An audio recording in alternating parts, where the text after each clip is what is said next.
Boa noite, sejam bem-vindos ao Tela Universitária. Eu sou Mariana Carrilho e mostro a vocês tudo o que acontece na USCIS, a Universidade Municipal de São Caetano do Sul.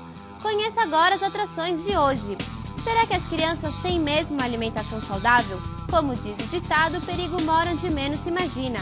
Em entrevista, a professora Rita de Cássia de Aquino explica em que uma má alimentação pode acarretar a longo prazo.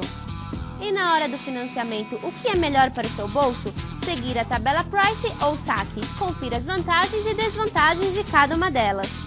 Será que temos políticas públicas suficientes no esporte? O que se faz em relação a isso? Entenda a entrevista com o professor Luciano Damasceno. Continuem com a gente, o Tela Universitário está começando.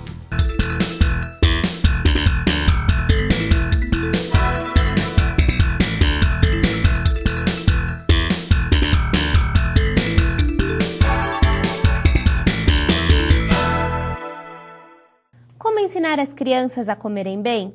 Muitas vezes, os hábitos alimentares adotados na infância são difíceis de mudar. E já que a criança não assimila o que lhe faz bem ou mal, é preciso tomar muito cuidado com o que se dá para eles comerem.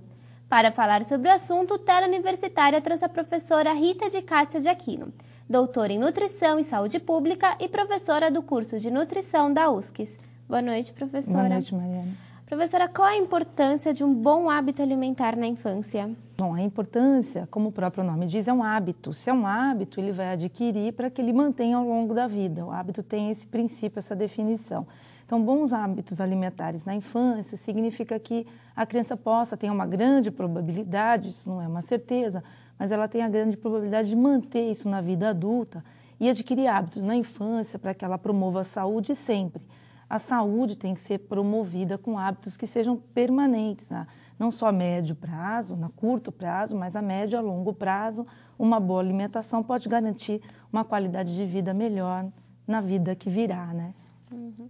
E como evitar a obesidade na infância? Com bons hábitos alimentares, sem dúvida nenhuma, a obesidade ela é multifatorial. Então, são várias as causas da obesidade, né? Não é tão simples assim, mas uma das variáveis que podem ser monitoradas é o hábito alimentar, é o que consome, são as escolhas alimentares que a criança e antes um pouco a família acaba realizando. Então, quando a criança precocemente tem hábitos de consumir mais frutas, legumes e verduras, tem o hábito de consumir cereais, principalmente na forma de integrais, tem o hábito de reduzir a ingestão de alimentos industrializados, ou controlar, isso não é proibido, mas que controle, que consuma moderadamente, né? Isso vai fazer com que uma variável, que é o hábito alimentar, que é a alimentação adequada, né, garanta aí um menor risco, digamos assim, de obesidade. É lógico que a obesidade também está atrelada a sedentarismo, a pouca atividade física que a criança hoje em dia pratica, e tem as questões que não são controláveis pelo meio ambiente, como, por exemplo, a hereditariedade. Mas eu citei 3 fatores que podem, sendo que 2 deles podem ser modificáveis: uma alimentação adequada e a prática de atividade física. E o que pode acarretar uma infância com uma alimentação balanceada? Pode promover a saúde para o resto da vida, né? Então, a alimentação que a gente alimenta o nosso corpo hoje, o organismo não é uma caixinha registradora, né, que nas 24 horas do dia a gente consome aquilo, é utilizado e zera-se, né?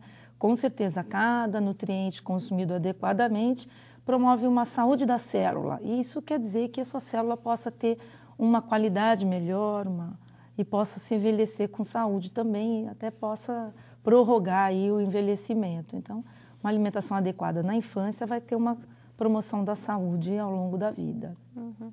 E no caso, se a criança ela não teve esses bons hábitos, quer dizer, já é um adolescente e está com maus hábitos alimentares, o que faz?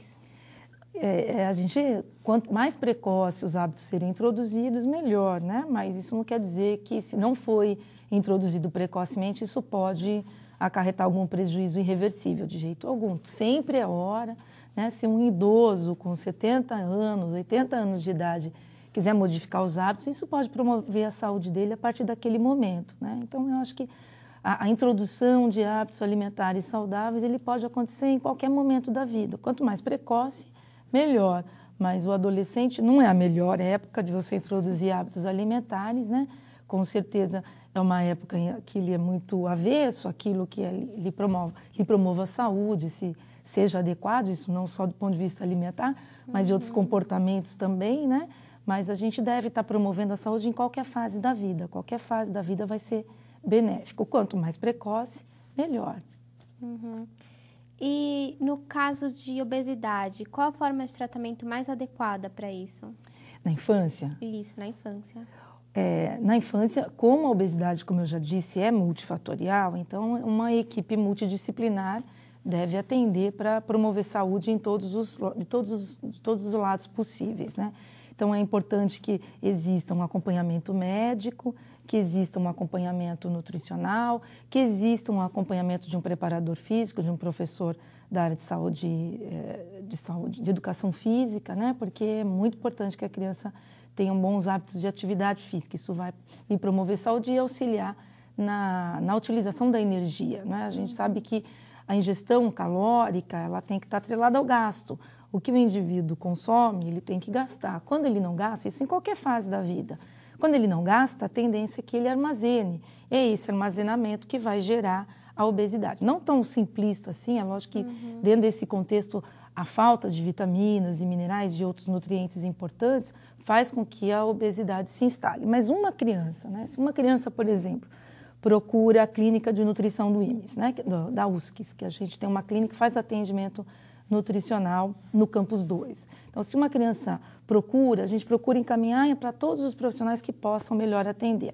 Especificamente nutrição, a gente vai identificar os hábitos alimentares incorretos, vai promover hábitos alimentares saudáveis, promover a substituição sem comprometer a qualidade da alimentação, sem dividir de forma simplista para a criança uma lista de alimentos que pode, uma lista de alimentos que não pode, né? Quer dizer, tudo pode, contanto que se consuma em quantidade adequada e que se consuma com frequência adequada. Então, é individualizar a dieta. O tratamento nutricional, né, que sozinho ele também não vai ter o impacto que deveria ter, mas o atendimento nutricional é um atendimento individualizado, conhecer a inserção da criança social, conhecer a sua alimentação, os seus hábitos, identificar aqueles que estão promovendo a obesidade e procurar modificar na medida do possível. E, professor, o que é neofobia?